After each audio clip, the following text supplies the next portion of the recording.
ವೀಣಾ ಅತ್ತ ಒಂದ್ ಬಟ್ಲಲ್ಲಿ ಸಕ್ಕರೆ ತಗೊಂಡ್ ಬಾ. ಹೋಗ್ ತಗೊಂಡ್ ಬಾ.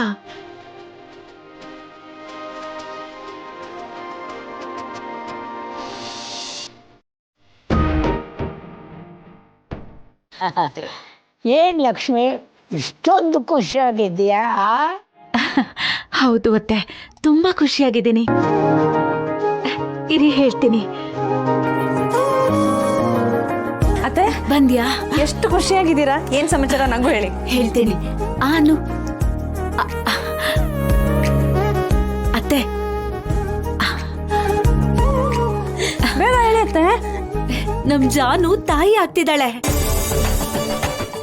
ಹೌದಾ? ಹೌದು. ತಗೊಳ್ಳಿ ನೀವು ತಿನ್ನಿ. ನಿಜ ಹೇಳ್ತಿದ್ದೇನೆ. ಹೌದು ಅತ್ತೆ, ನಾನು ಅಜ್ಜಿ ಆಗ್ತಿದ್ದೀನಿ, ನೀವು ಮುತ್ತಜ್ಜಿ ಆಗ್ತಿದ್ದೀರಾ. ಅಜ್ಜಿ ನಿಮ್ ಕೈನಲ್ಲಿ ಆಡ್ಸೋದಿಕ್ಕೆ ಇನ್ನೊಂದು ಮೊಮ್ಮಗು ಬರ್ತಿದೆ. ಮುತ್ತಜ್ಜಿ ಮುತ್ತಜ್ಜಿ ಆಗ್ಬಿಟ್ರಿ.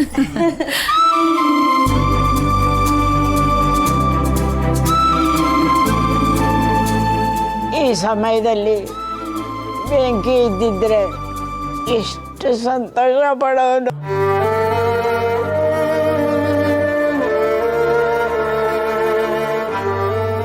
ಹೌದು ಅತ್ತೆ, ಬೆಂಕಿ ಇದ್ದಿದ್ರೆ ಈ ವಿಷಯ ಕೇಳಿ ಕುಣ್ದಾಡಿರೋನು. ಅವನ್ಗೆ ಜಾನು ಅಂದ್ರೆ ಪ್ರಾಣ. ಅವನಿಗೆ ಮೊದ್ಲೇ ಈ ವಿಷಯ ಹೇಳ್ಬೇಕು. ಹೌದು ಅತ್ತೆ, ವೆಂಕಿ ಚಲ್ವಿ ಇಲ್ಲದೆ ಈ ಮನೆ ಬಿಕೋ ಅನಿಸ್ತಿದೆ. ಮೊದಲು ವೆಂಕಿ ಫೋನ್ ಮಾಡಿ ಈ ವಿಷಯ ತಿಳಿಸ್ಬೇಕು. ಏನು ಅವನಿಗೆ ಫೋನ್ ಮಾಡಬೇಕು ಅಂತ ಮಾತಾಡ್ತಿರೋ ಆಗಿದೆ? ಏನು ಸಮಾಚಾರ? ಅದು ಅದು ಹಾಗಲ್ಲಪ್ಪ. ಅದು ವೆಂಕಿಗೆ ಒಂದ್ ವಿಷಯ ಹೇಳ್ಬೇಕಾಗಿತ್ತು. ಸಂತು, ಆ ವಿಷಯ ಏನ್ ಗೊತ್ತಾ? ಏನೇ ಇದ್ರು ಮನೆ ಮಕ್ಕಳು ನಾವಿದ್ದೀವಿ, ನಮ್ಮ ಹತ್ರ ಹೇಳ್ಕೊಳ್ಳಿ.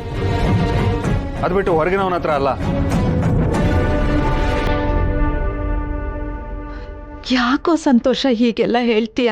ಇನ್ನೇನಮ್ಮ, ಅವನ ಜೊತೆ ಇದು ಸಂಬಂಧ ಮುಗಿದು ಹೋಗಿದೆ.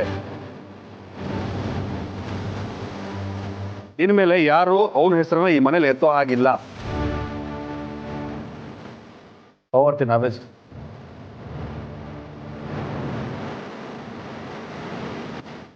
ಅತ್ತೆ ಇನ್ ಮುಂದೆ ನಾವು ಇವ್ರ ಮುಂದೆ ಮಾತಾಡೋದು ಬೇಡ ಬಿಡಿ.